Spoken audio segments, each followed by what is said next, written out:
Yeah, but for Even now... a Jawhead would have been a better ban in my opinion here. But Deus Vult hasn't picked the Jawhead at all, not even one time. Even though they had the option to take it, so...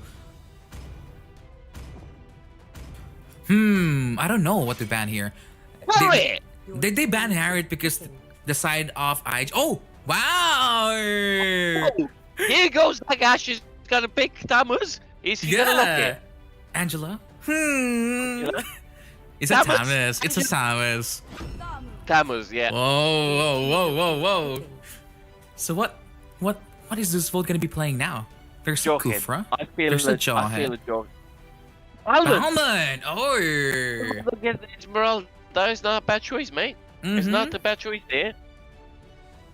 I mean, I feel like Lulu's still gonna be playing the Grok here. It performed so well last time. The Grok, Valier, and the Lancelot. Yeah. Yeah. So much damage. Because I feel like they play the Grok not necessarily as a tank anymore, more like an engage and run away. Or like go full in and kill someone and run. Because a while ago, the Grok is just gonna be ulting the Farsa. Or the oh, Kimi! Kimi or Claude? Oh. I don't want to see a YSS. I want to see a YSS. I feel like the YSS is solidly a pick from Honor. So it's not gonna be reflected by any of the teams very soon. But what? That's so good though, wasn't it? That was amazing. Yeah, obviously Asmo, the team of Honor performed phenomenally yesterday against Deus Vult, almost beating them actually. But now, you know, no YSS tonight. Claude is the chosen hero, and I'm gonna be very interested because Claude has been nerfed again. He's been nerfed.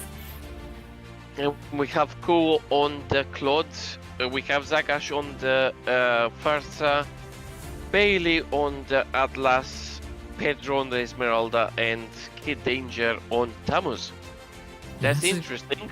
Obviously, like, Chizu is an amazing Claude. He does play it a lot of the times. We've seen Petro play. I mean, Petro plays most mages anyway, so you know, it doesn't matter what mage you give to him. So maybe this is the game plan that the side of Invictus Gaming has decided. Instead of going for heavy damage here, they're just gonna go for the marksman that they know that can potentially work instead. Yeah. Let's see. I think it's gonna be interesting. Yeah, so obviously the early game pressure gonna be obviously coming from the side here of Deus Vult, because that is a Valier, that is a Grok. But at the same time, this time the side of, you know, Invictus Gaming not as punished as before, so we probably not gonna be seeing that early game invade anymore. No, I just think they're gonna play relaxed here, both of the teams. But the moment I said that, bye baby, might have just been in trouble here. But the Balmond is now here. Pedro is in trouble. He has to run. But I feel like he's gonna be falling down here. There's just no way. Like they did. Oh my god, they went there. They just won the game. Not yet won the game here, but obviously I feel like there was no need for no need for the Esmeralda to be there just yet. Probably because he wanted to provide support, but it wasn't needed. She should have realized that that mid lane is a Grok and a Valier. It's gonna hurt anyway whether or not she's there. So obviously that is one kill now in favor of the side of Deus Vult, but it's not over yet. No, it's so unpredictable what both teams gonna do. I feel like draft wise, IG, in my opinion, is slightly better now. Because they do have the Atlas after all, and only the Chang'u has the Purify. So if Bye Baby able to land on the perfect Fatal Links here, they might just turn it around mid game. Yeah. I think it's gonna be a calm, like 1 kill, 2, 3, 4 kills now. But I think mid game things might change. See, like we've seen this before. Esmeralda actually struggles against a Balmond in the laning phase. Like I've seen this from RIQ also, but now look at this. Farsa is still level 3. the Valor is still doing a lot of damage. So I feel like the side of Invictus Gaming should probably go back, not engage here in a team fight, because now the Farsa has been caught out. There was no need for that one. I feel like that was a slight miscommunication coming from the side of Invictus Gaming. Yeah, like, for real, there was no need for that one. Should have probably just waited for the Farsa to turn level 4, waited for the Atlas to turn level 4 before looking for something there in return. See, because this Farsa out of position yet again. That was such a good.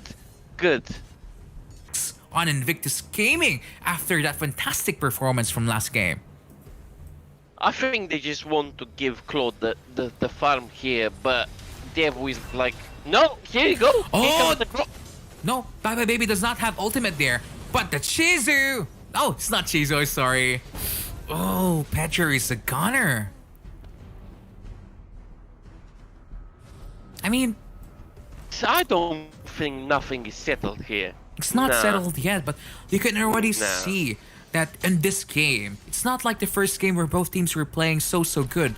This time, it's a positional mistake coming from the Farsa. It was a lot of questionable decisions coming from Invictus Gaming here. That's why there are already 1,000 gold lead behind. But you never know, because it is an Atlas. That's the thing. I think that's what they're counting on the Claude and the Atlas combo. I think that's what they want to do. Push it to late game, and then that's it. One good ult from Atlas, one good ult from Claude. We're done. Wipe out and finish it. Slowly but surely, the lead of this vote is increasing. You know, that is something that you don't want to happen, because we've seen last game, the moment that you give a slight advantage to this vote, they're gonna go with it, they're gonna roll with it, and they're gonna be punishing you with it.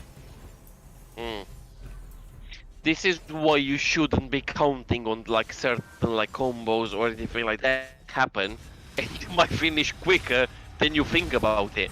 Yeah, I mean, obviously, the Bye Bye Baby found 2 people here. Still, they aren't able to use the combo. And they did. They killed the Valor there. And I think they killed the Valor, but the execution was not fast. It was slower.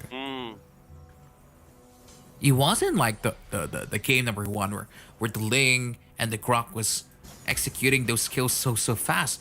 And Defender here putting so much pressure on the Esmeralda. I mean, they killed the top lane. At the same time, they found a retribution kill here in the bottom lane. And I feel like the mistake now coming from the side here of Invictus Gaming is, I feel like they should put the Esmeralda in the bottom lane against the Chang'e, and potentially put the Thomas in the top lane against the Balmond instead. Yeah, yes indeed. I feel the same. I think that would have been like working like much better. But we'll see. Nothing is sorted yet. Nothing is won. Yeah, obviously. Prince, in you Claude, have to excuse me, mate. I have an emergency, like real emergency. I'll be back 1 minute. Sure. And obviously, we do in Claude, we can trust. So we don't know what's gonna happen soon, but now we can already tell that the advantage is gonna be coming from the side of this Vult here. Chizu does not have the damage yet. He does not have the Demon Hunter sword just yet, and slowly but surely, the advantage is heavily going in favor for the side here of this Vult. Danger now in trouble. He's being burst down, and he's a gunner. Wow. Like, I feel like this is now the problem when you try stealing picks against your enemies. You're kind of put in this awkward position where people are not playing with their main hero roles, because now Bye Bye Baby is playing tank instead of the Farsa. So, you know, Chizo here trying his best to get as much farm and gold as he can, but at the same time, so much lane pressure is now being done here by this Vult. They are ahead, they can see the victory, and it seems like they're gonna be looking for this victory really soon. I mean, obviously here in the top lane, they cannot do anything against this Balmond, because this one is such, you know, an unexpected pick. I feel like the side here of Invictus Gaming, probably me, do not really have a lot of information how this hero, how this hero works in a lane. So maybe this is the reason why Invictus Gaming is struggling a little bit, because it is an unknown pick here in the European region. Only RIQ is playing this hero. But now, Lancelot has been caught out! Not enough damage coming from this blazing duet, and this is probably the reason why teams are not picking up the Claude anymore. Teams are not betting up the Claude anymore, because it's just no longer good enough. Because now, the Lancelot gets tier 2, even though the side of Invictus Gaming is winning the team fight, they cannot get any objectives because they haven't even touched any single turret against Deus Vult. But remember, in this MEC, everything is possible. All comebacks are real. Yeah, I know. I feel like this is the only season of MEC where you can always just feel like it's not over really until it's over, because it's a Farsa, obviously. Yep. They have wave clear. It's not apologies for the emergency, but I had to go. You know, even though I've been saying the Farsa does have the wave clear here, I'm kind of surprised why she does have the Aegis. She probably needs Flicker instead. Yeah. Yes. Yeah. Yeah, I agree with that. And maybe that's the main reason why she died two times already, being out of position. Atlas failed his fatal links here. Yikes! Yikes! Yikes! What was that? Yeah, I feel like this only happens is I feel like the reason why this happened is because they draft in the Tam who tried stealing that hero, and now, oh, look at the engage coming from this spot! Fantastic wild charge from the Grok, bro. This is game. I think the Lancelot just going for it. No, I feel for me, although I believe in IG can come back, it's hard. It is becoming really, really hard because your first tier turret, first inhibitor turret is gone. Lancelot. The Lancelot of Doom. What one shot is doing. Ay, ay, ay. The problems are showing up now in the side here of IG. What can they do to turn this one around? Because I feel like they cannot. Everything is not working for them on this game. They're making mistakes, actually. A lot of them. Maybe it's just what we talked about earlier. Pressure. Tournament pressure. Tournament pressure is so different from ranked games, in my opinion. You need to be able to compose yourself and be able to maintain that advantage, but sometimes it's so hard because it's not even experience, it's what you actually do, is your mental state. Yeah, of course, because the last game they did one, but it was not an easy game, obviously. They needed to play fantastic also just to go toe-to-toe against one of the best teams in the Europe region, which is Deus Vult, who has proven themselves multiple times. Here you go. They have the Lord now. They're gonna push the mids. You can tell that Deus Vult wanted to use the minion waves to come here at the same time, so they can apply multiple pressure in all lanes. Oh, the Farsa is in trouble. She's gonna be falling down. Yay! Atlas unable to find anyone here. He finds, but there's no damage that's gonna be coming from the Claude because he does. Wow, that's a maniac and probably a savage. That was nice. That was a nice finish. Well done. Yeah, it seems like One Shot wanted to end that game with a bang, bro. Yeah. He was like, this is the perfect time to play a maniac. Ha!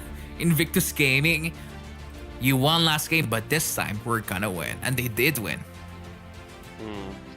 It's hard. It's so hard to win against them. You might win a game.